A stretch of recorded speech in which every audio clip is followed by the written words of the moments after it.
the force between two charges by the virtue of their charge is called electric force। किन्हीं दो आवेशों के बीच उनके आवेशों के कारण लगने वाला जो बल होता है उस बल को विद्युत बल कहते हैं। कूलम्स लॉ का यूज करके आप किन्हीं दो आवेशों के बीच लगने वाले विद्युत बल को, इलेक्ट्रिक फोर्स को फाइंड कर सकते हो। कूलम के अकॉर्डिंग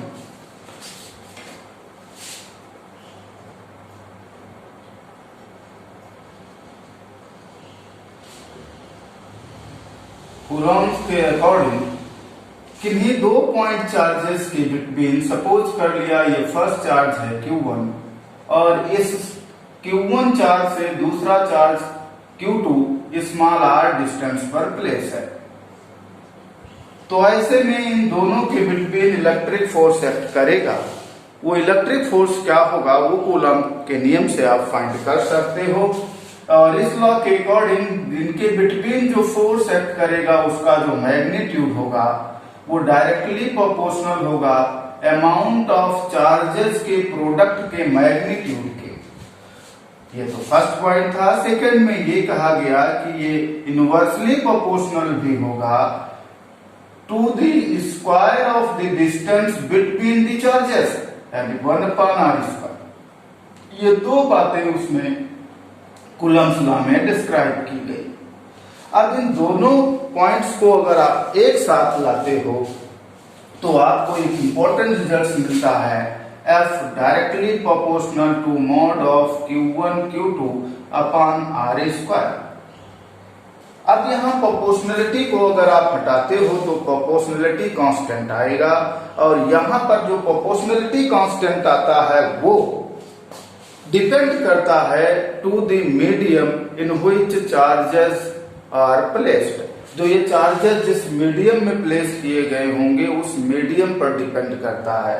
कहीं भी आप ध्यान दें प्रोपोर्शनलिटी कांस्टेंट जो होते हैं वो एक तो ऐसे होते हैं जो किसी पर डिपेंड करते हैं और एक ऐसे भी जो इंडिपेंडेंट होते हैं। जैसे आप न्यूटन्स लॉज में पढ़े थे तो वहां पर आपने ग्रेविटेशन का न्यूटन लॉ पढ़ा था, तो वहां आपने सीखा था, वहां भी प्रोपोर्शनलिटी कांस्टेंट कैपिटल जी आया था।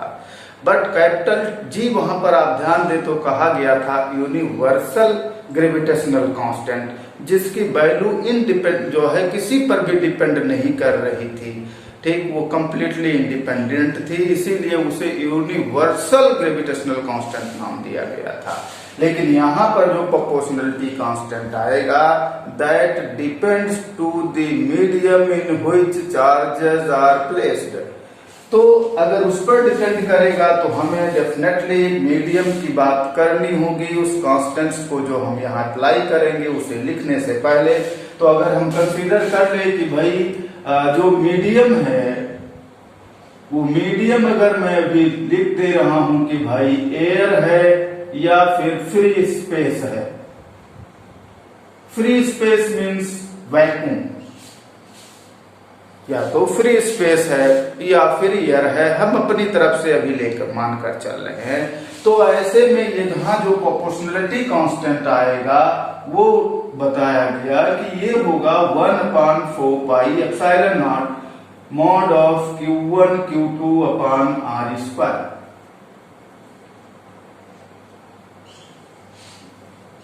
तो ये था जो है कूलम्स लॉ का फॉर्मूला। इस फॉर्मूले का यूज करके आप ये फाइंड कर सकते हो कि जो दोनों चार्जेस Q1 Q2 हैं उनके बिटवीन जो इलेक्ट्रिक फोर्स एक्ट करेगा उसका मैग्नीट्यूड क्या होगा। ठीक, लेकिन ये तभी एप्लीकेबल होगा जब वो दोनों चार्जेस वैक्यूम में होंगे या फिर एयर में होंगे, तभी आप इनका यूज करोगे। नेक्स्ट बात आती है कि भाई अगर ये दोनों चार्जेस वैक्यूम या एयर में नहीं है तो ऐसे में क्या करेंगे आप। तो ऐसे में करना ये होगा फिर जो है ये कांस्टेंट्स बदल जाएगा। ये कांस्टेंट्स में क्या बदलने वाला है वो ध्यान दे। तो यहाँ देखिए आप इस कांस्टेंट्स को गौर से देखिए तो 1/4 पाई एप्सिलॉन नॉट लिखा हुआ है। तो 1 तो नंबर है, 4 और पाई ये भी नंबर सी हैं।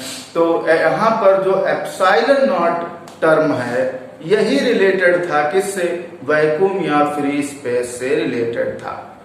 तो यही टर्म वहां चेंज हो जाएगा। इसी को कहा जाता है, जो एप्सिलॉन नॉट है इसे कहा जाता है permittivity of free space.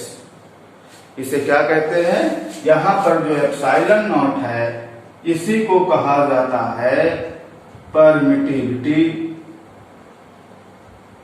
Of free space.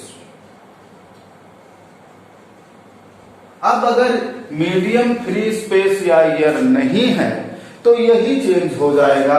तब आप उस मीडियम, जो भी मीडियम, जिस मीडियम में दोनों चार्जेज होंगे उस मीडियम की परमिटिविटी को अप्लाई करेंगे।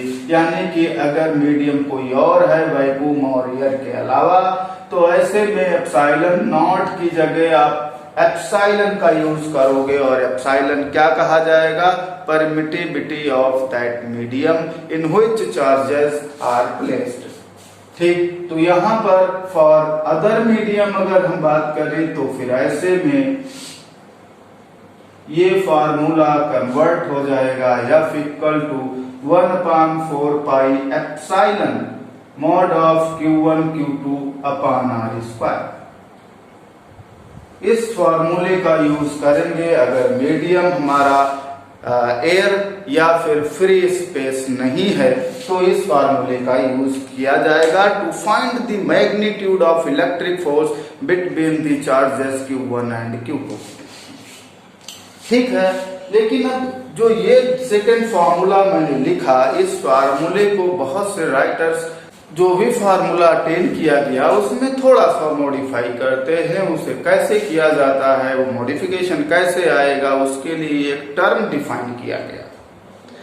उस टर्म को नाम दिया गया रिलेटिव परमिटिविटी और डाइलेक्ट्रिक कांस्टेंट, जिसे नाम दिया गया रिलेटिव परमिटिविटी और डाइलेक्ट्रिक कांस्टेंट।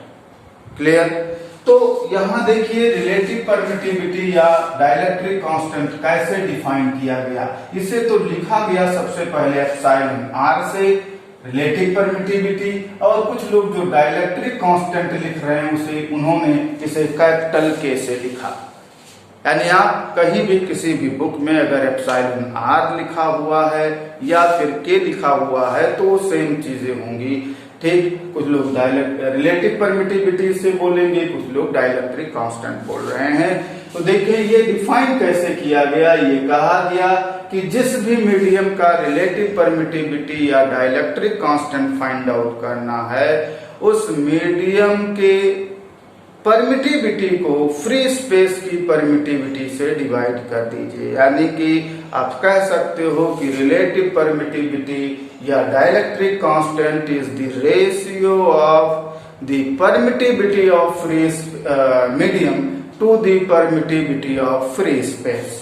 ठीक, यानी ये इक्वल टू होगा एप्सिलॉन अपॉन एप्सिलॉन नॉट। याद है, ये इंपॉर्टेंट फॉर्मूला है, कई बार इस पर बेस्ट क्वेश्चंस भी अब मिल जाते हैं।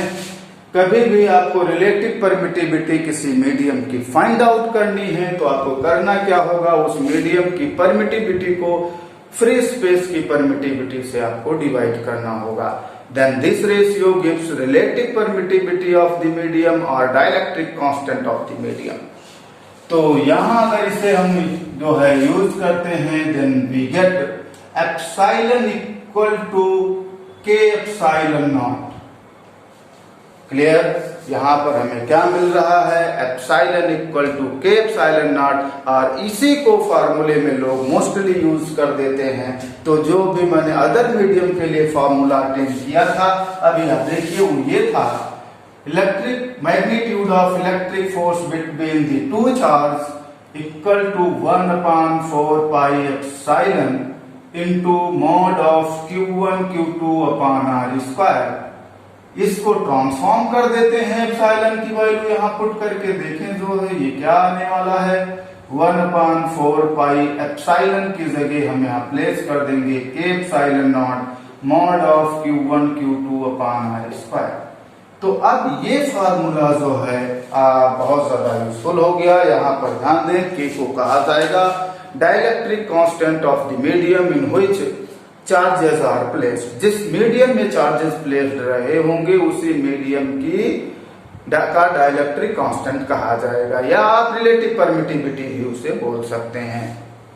ठीक, तो ये फॉर्मूला हो गया। लेकिन एक नेक्स्ट बात ये आती है, बहुत मोस्टली लोग ऐसे ही ओरली पूछ लेते हैं, वो ये कि जो के आ गया है या रिलेटिव परमिटिविटी है या आप कहीं डाइलेक्ट्रिक कांस्टेंट के है, इसकी वैल्यू क्या होती है, कितनी होती है? तो ध्यान दें, ये कंफर्म नहीं है। डिफरेंट मीडियम की जो वैल्यूज होती है के की, वो डिफरेंट होती है।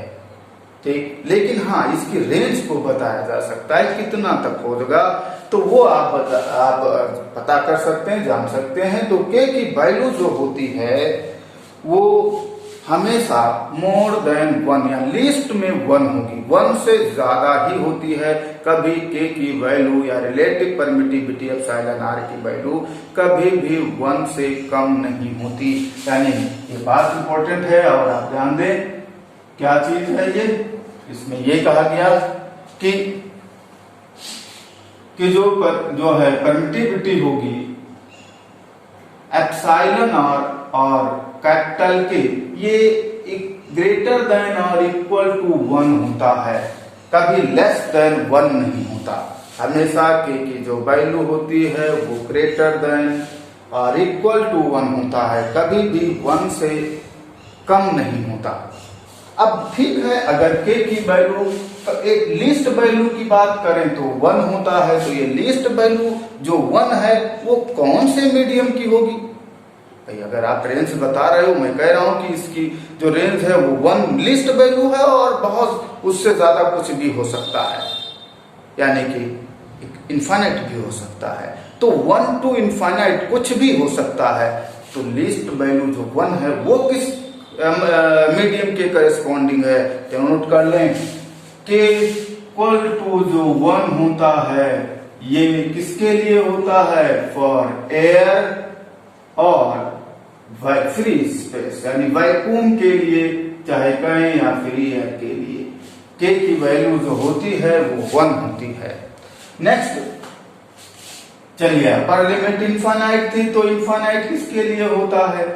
के इक्वल टू इनफाइनाइट हो जाएगा, किसके लिए हो जाएगा? फॉर कंडक्टर्स, जो कंडक्टर्स हैं उनके लिए के की वैल्यू इनफाइनाइट हो जाएगी।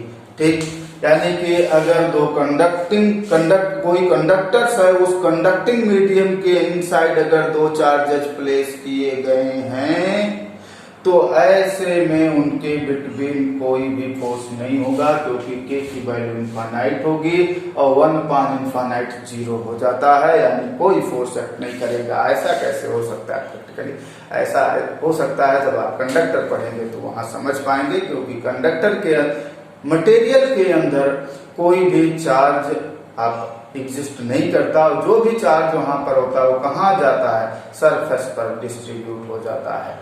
ठीक है, तो फिर फोर्स की बात ही नहीं होगी। हालांकि वो भी यहाँ इस टॉपिक से बाहर की चीज है, तो उसको जब कंडक्टर की बात होगी तो वहां पर हम बात करेंगे। ठीक, यानी अभी तो आपको ये इंपॉर्टेंट है याद करना कि कंडक्टर्स के लिए के की वैल्यू इनफाइनाइट होती है, और फ्री स्पेस या फिर एयर के लिए जो के की वैल्यू होती है वो 1 होती है। ठीक है, तो ये था, इस तरीके से ये चीजें आपके लिए जो है लर्न कर डालें।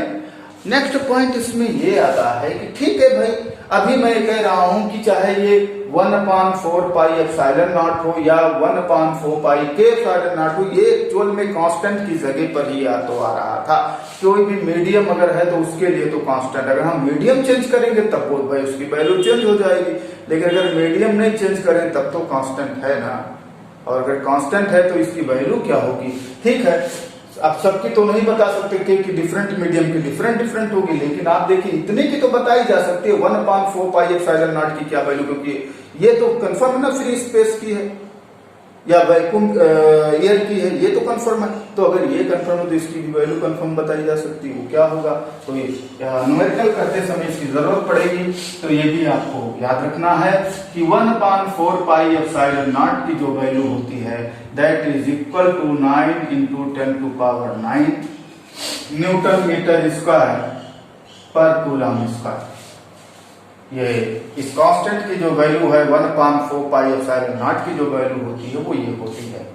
अच्छा, फिर यहाँ एप्सिलॉन नॉट भी तो कंफर्म है, किसकी परमिटिविटी है, फ्री स्पेस या फिर एयर की है, तो एप्सिलॉन नॉट की भी वैल्यू कंफर्म हो गई। उसको भी आप लर्न कर लें, याद रखें क्या होता है। एप्सिलॉन नॉट की जो वैल्यू होती है that is equal to 8.85 into 10⁻⁻12 coulomb square पर newton metre square.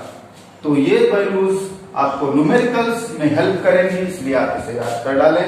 1/4 pi epsilon not की वैल्यू जो ये होती है वो ये 9 इंटू 10⁻9 न्यूटन मीटर स्क्वायर पर कूलम स्क्वायर होती है, और एप्सिलॉन नॉट की जो वैल्यू होती है वो 8.85 इंटू 10⁻12 कूलम स्क्वायर पर न्यूटन मीटर स्क्वायर होती है।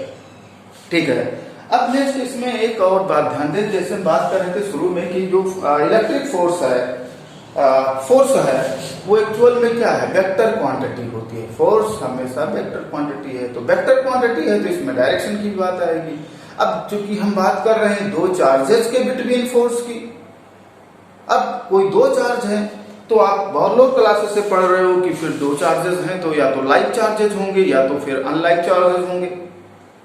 अब अगर लाइक चार्जेस होंगे तो आप पढ़ चुके हो कि उनके बिटवीन क्या लगने वाला, फिर तो रिपल्सन फोर्स लगेगा, यानी जैसे लाइक चार्जेस मींस दोनों पॉजिटिव हों या फिर दोनों निगेटिव हों, तो ऐसे में उनके बिटवीन क्या होगा, रिपल्सन फोर्स एक्ट करेगा।